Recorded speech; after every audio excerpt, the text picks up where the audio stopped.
what are the 5 such core principles which you need to stick to it to have a mindset which is going to make your money grow?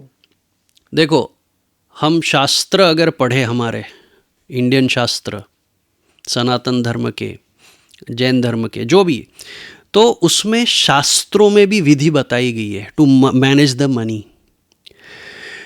अगर आप 100 रुपये कमा रहे हैं, you have to divide it in 25% each, और उसमें charity को भी उतना ही वेटेज दिया गया है.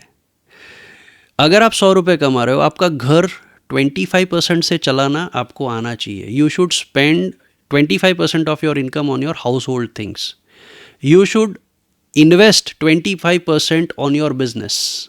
You should invest, or you should repay, if you have taken a loan, you should repay it with 25%, and rest 25% you should give it to charity. पर वो तो शास्त्रों में बताई गई बात है, पुरानी बात है. How much you can follow, not follow, we don't know it. Looking at current realities, at least अगर आप 100 रुपये कमा रहे हो तो 50 रुपये से घर खर्च करो, 30 रुपये लोन रिपेमेंट में करो, और 20 रुपये आपके फ्यूचर के लिए इन्वेस्ट करो.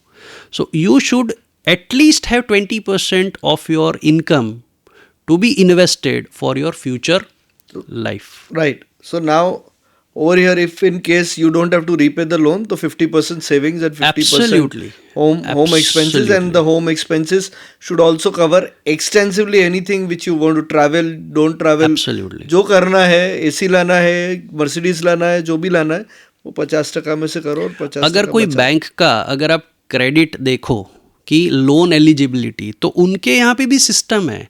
आपको लोन कितना मिलेगा, they take your income documents, they take your आपकी कितनी कितनी लोन चल रही है, ये सब कंसिडर करके वो एक पैरामीटर निकालते हैं कि आपकी टोटल इनकम का EMI सब लोन का मिला के शुड बी 55%. और अभी तो शायद ओवर फाइनेंसिंग हो रहा है. People, lot of financial institutions do not stop at 55%. It's they want to do their business. So are you willing to take it?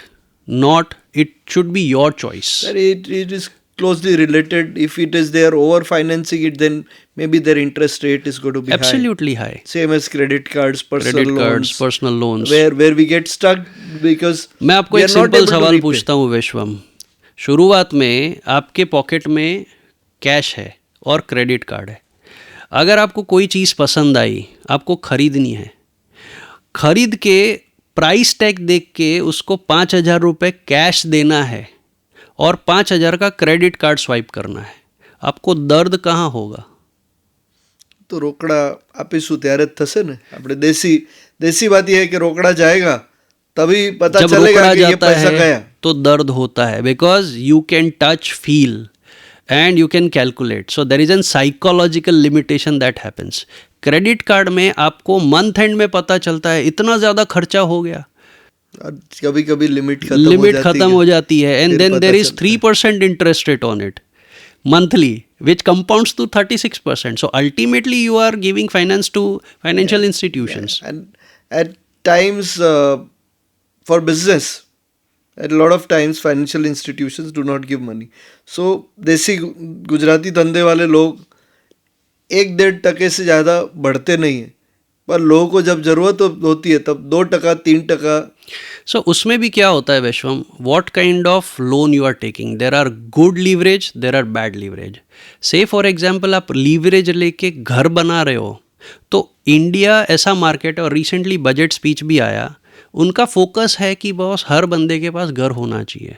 सो घर के लिए आप लोन लेते हो which is a good leverage, क्योंकि उसका इंटरेस्ट रेट बहुत ज़्यादा वॉलेटाइल नहीं रहेगा, डबल डिजिट में नहीं जाएगा, और सामने आप जो एसेट में वो पैसा इन्वेस्ट कर रहे हो वो एसेट